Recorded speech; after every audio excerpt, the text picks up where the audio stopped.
It's story time. நம்ம சொந்த பலத்தை தெரிஞ்சுக்கிறத விட எதிரிகளோட பலவீனத்தை தெரிஞ்சுக்கிறது எவ்வளவு முக்கியம்னு இந்த கதையில பார்க்கலாம். இது வரைக்கும் நம்ம சேனலுக்கு சப்ஸ்கிரைப் பண்ணலன்னா உடனே சப்ஸ்கிரைப் பண்ணி பக்கத்துல இருக்கிற பெல் பட்டனை கிளிக் பண்ணுங்க. ஸ்டோரி டைம் தமிழ் சேனலுக்காக உங்களுடன் ரவிசங்கர் பாலச்சந்திரன். கதையை கேட்கலாம் வாங்க. ஒரு அடர்ந்த காட்டுல ஒரு காக்கா கூடு கட்டி வாழ்ந்துகிட்டு இருந்துச்சு. அது அங்க இருக்கிற மிருகங்கள், பறவைகள் எல்லாத்தோடையும் நல்ல நட்பா பழகும். எப்பெல்லாம் அந்த மிருகங்கள், பறவைகள் இதுக்கெல்லாம் காக்காவோட உதவி தேவையோ அப்பெல்லாம் வந்து காக்கா கிட்ட கேட்கும். காக்காவும் அந்த உதவியெல்லாம் செஞ்சு கொடுக்கும். அதனால அந்த காட்டுல இருந்த எல்லா மிருகத்துக்கும் பறவைக்கும் இந்த காக்காவை ரொம்ப பிடிக்கும். அந்த காட்டுல ஒரு நரி இருந்துச்சு. அந்த நரி ரொம்ப புத்திசாலி. ஒரு தடவை அந்த நரி அந்த காட்டுக்கு நடுவுல இருந்த ஒரு ஆறுல தெரியாத்தனமா இறங்கிருச்சு. அப்ப அந்த காட்டு ஆறுல நிறைய வெள்ளம் போய்கிட்டு இருந்ததுனால அந்த நரியால ஒழுங்கா கரையில ஏற முடியல. வெள்ளம் நரிய அடிச்சுக்கிட்டு போகும்போது நரி கத்தி கூப்பாடு போட ஆரம்பிச்சிச்சு. அப்ப இந்த காக்கா தான் சரியான சமயத்துல மற்ற மிருகங்களை எல்லாத்தையும் உதவிக்கு கூட்டிக்கிட்டு வந்து அந்த நரி வெள்ளத்துல அடிச்சுக்கிட்டு போகாம காப்பாத்தி கரை சேர்த்துச்சு. அதுலேந்தே இந்த காக்காயும் அந்த நரியும் நல்ல நண்பர்கள் ஆயிடுச்சு. ஒரு தடவை அந்த காட்டுக்கு வேற ஒரு காட்டுலேந்து ஒரு ஆந்தை பறந்து வந்துச்சு. இந்த காட்டோட அழகையும் செழிப்பையும் பார்த்து இனிமே இந்த காட்டிலேயே இருந்துடலாம் அப்படின்னு அந்த ஆந்தை முடிவு பண்ணிச்சு. முதல் தடவையா இந்த காக்காவை பார்த்த உடனேயே அந்த ஆந்தைக்கு காக்காவை கொஞ்சம் கூட பிடிக்காம போயிடுச்சு. அந்த காட்டுல இருக்கிற பறவைகள், மிருகங்கள் எல்லாமே காக்காவை ரொம்ப புகழ்ந்து பேசும்போது ஆந்தைக்கு பயங்கர கோபமா வரும். அந்த காட்டுல இருக்கிற எல்லா மிருகங்களுமே தன்னைத்தான் புகழ்ந்து பேசணும் அப்படின்னு இந்த ஆந்தை எதிர்பார்த்துச்சு. அப்படி இந்த காக்கா கிட்ட என்ன இருக்குன்னு சொல்லி எல்லா மிருகங்களும் இந்த காக்காவை போய் புகழ்ந்து பேசுது. முதல்ல அதால ஒரு இடத்துல ஒழுங்கா பார்க்க முடியுதா? தலைய ஒரு பக்கம் திருப்பினாதான் அதுக்கு பார்வையே தெரியுது. இன்னொரு பக்கம் பார்க்கணும்னா தலைய வேற பக்கம் திருப்ப வேண்டியிருக்கு. இத மாதிரி ஒரு காக்காவை இங்க இருக்கிற மிருகங்களும் பறவைகளும் புகழ்ந்து பேசுது. ஆனா என்னோட கண்ணை பாரு, எவ்வளவு பெரிய அழகான கண்ணு.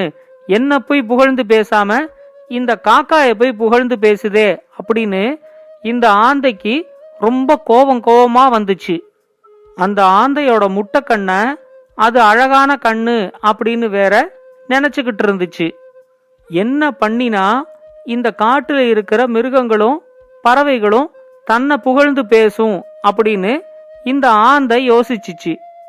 இந்த காக்காவை இந்த காட்டை விட்டு விரட்டி அடிச்சிட்டோம் அப்படின்னா அதுக்கப்புறம் அந்த காக்காவோட இடத்த சுலபமா தாம் பிடிச்சிடலாம் அப்படின்னு ஆந்தை நினைச்சிச்சு. ஆனா அந்த காக்காவை எப்படி காட்டை விட்டு அடிச்சு விரட்டுறதுன்னு யோசிச்சு இந்த ஆந்தை ஒரு திட்டத்தை போட்டுச்சு. ராத்திரி வேளையில அந்த காக்கா நல்லா தூங்கிக்கிட்டு இருக்கும்போது இந்த ஆந்தை பறந்து அதோட கூட்டுக்கு போய் அந்த காக்காவை கொத்த ஆரம்பிச்சிச்சு. யார் வந்து தன்னை தாக்கறாங்கன்னே தெரியாம அந்த காக்காவும் எதிர்த்து போரிட ஆரம்பிச்சிச்சு. ஆனா நடுராத்திரிங்கிறதுனால காக்காக்கு ஒழுங்கா கண்ணும் தெரியல. தன்னோட கூட்டுல இருக்கிற முட்டைகள் எல்லாம் வேற காப்பாத்தணுமே அப்படிங்கிற கவலையோடையே காக்கா போராடிச்சு. அரை மணி நேரம் காக்காயோட சண்டை போட்டதுக்கு அப்புறமா ஆந்தை ஒண்ணுமே நடக்காத மாதிரி நேரா அதோட கூட்டுக்கு வந்துருச்சு. காக்காயோட சண்டை போடும்போது தான் கத்தினா ஆந்தை தான் சண்டை போடுதுங்கிறத காக்கா புரிஞ்சுக்கிட்டுரும் அப்படிங்கறதுனால ஆந்தை கொஞ்சம் கூட சத்தமே போடாம காக்காயோட சண்டை போட்டுச்சு. அதனால எது வந்து தன்னை தாக்கிச்சு அப்படிங்கறதே அந்த காக்காக்கு தெரியல. காலையில எழுந்திருச்சு பார்க்கும்போது அந்த காக்காயோட முட்டையெல்லாம் கூட்டுலேந்து கீழே விழுந்து உடஞ்சு கிடக்கிறத காக்கா பார்த்துட்டு ரொம்ப அழுதுச்சு. மற்ற மிருகங்களும் பறவைகளும் காக்காக்கு ஆறுதல் சொல்லி உன்னை பாதி ராத்திரி வந்து யார் தாக்கினாங்க அப்படின்னு கேட்டப்போ காக்காயால அதுக்கு பதில் சொல்லவே முடியல. காக்கா அழறத பார்த்து இந்த ஆந்தைக்கு உள்ளூர சந்தோஷமாவும் திருப்தியாவும் இருந்துச்சு. இத மாதிரி 4-5 தடவை பண்ணினா போதும், இந்த காக்கா இந்த காடு நமக்கு பாதுகாப்பா இல்ல அப்படின்னு நினைச்சு வேற ஏதாவது ஒரு காட்டுக்கு போயிடும் அப்படின்னு ஆந்தை யோசிச்சுச்சு. நரி காக்கா கிட்ட, நீ நல்லா யோசிச்சு பாரு, அன்னைக்கு ராத்திரி உன்னை தாக்கின பறவை ஏதாவது ஒரு சத்தம் போட்டிருக்கும்ல, அந்த சத்தம் எந்த பறவையோட சத்தம் மாதிரி இருந்துச்சு அப்படிங்கறத கொஞ்சம் யோசிச்சு சொல்லு அப்படின்னு கேட்டுச்சு. அதுக்கு காக்கா சொல்லிச்சு, அது ஒரு சத்தம் போட்டிருந்தாதான் நானே அது எந்த பறவைங்கிறத கண்டுபிடிச்சிருப்பேனே. அந்த 1/2 மணி நேரம் அது என்ன தாக்கினப்போ ஒரு சத்தம் கூட போடல, அதுதான் எனக்கு ரொம்ப ஆச்சரியமா இருக்கு அப்படின்னு சொல்லிச்சு. அதுக்கு அந்த நரி சொல்லிச்சு, உன்னை தாக்கின பறவை நிஜமாவே கொஞ்சம் புத்திசாலித்தனமா தான் ஒரு திட்டத்தை போட்டுக்கிட்டு வந்திருக்கு. அதனாலதான் உன்னை தாக்கும் போது அது சத்தம் போட்டு தன்னை வெளிக்காட்டிக்கல. இப்படி இருக்கிற பறவை கண்டிப்பா உன்னை மறுபடியும் தாக்கறதுக்கு வரும் அப்படின்னு நரி சொல்லிச்சு. நரி சொன்னதை கேட்ட உடனே காக்காக்கு ரொம்ப பயம் வந்துருச்சு. நரி சொல்லிச்சு, நீ ஒன்னும் கவலைப்படாத, இந்த வாட்டி அது தாக்குதல் நடத்துறதுக்கு வந்துச்சுன்னா அது எந்த பறவைங்கிறத முதல்ல கண்டுபிடிச்சிடலாம், அதுக்கு அப்புறமா என்ன செய்யலாங்கிறத யோசிப்போம் அப்படின்னு சொல்லிச்சு. நரி சொன்ன யோசனைப்படியே காக்கா தன்னோட முட்டைகளை எல்லாத்தையும் பக்கத்துல இருக்கிற வேற ஒரு கூட்டுல கொண்டு போய் வச்சிருச்சு. நரி அதுக்கு இன்னொரு யோசனையும் சொல்லிருந்துச்சு. அடுத்த வாட்டி அந்த பறவை உன்னை தாக்கறதுக்கு வந்துச்சுன்னா நீ உன்னோட அலகால அந்த பறவையோட இறகுகளை 2-3 பிச்சு உன்னோட கூட்டுல போட்டு வச்சுக்கோ.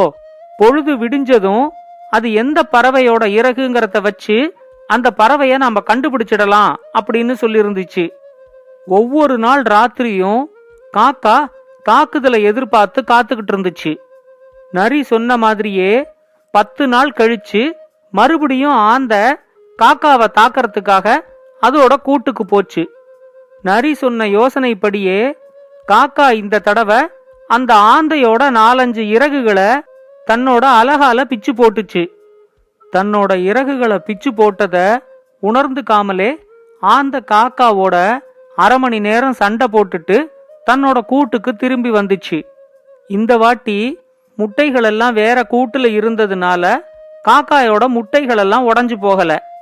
பொழுது விடிஞ்சதும் தன்னோட கூட்டுக்கு கீழே எந்த பறவையோட இறகு கிடக்குது அப்படின்னு காக்கா பார்த்துச்சு.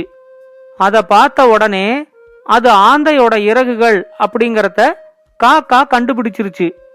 நரிகிட்ட அத சொன்ன உடனே, நானும் அந்த ஆந்தை மேலதான் கொஞ்சம் சந்தேகப்பட்டேன், இந்த காட்டுல இருக்கிற பறவைகளும் மிருகங்களும் எல்லாம் தான் உனக்கு நண்பர்களாச்சே, அப்போ ராத்திரி வேளையில தெரியாம யார் வந்து உன்னை தாக்க முடியும் அப்படின்னு நான் யோசிச்சப்போ இந்த ஆந்தை மேலதான் எனக்கும் சந்தேகம் வந்துச்சு அப்படின்னு நரி சொல்லிச்சு.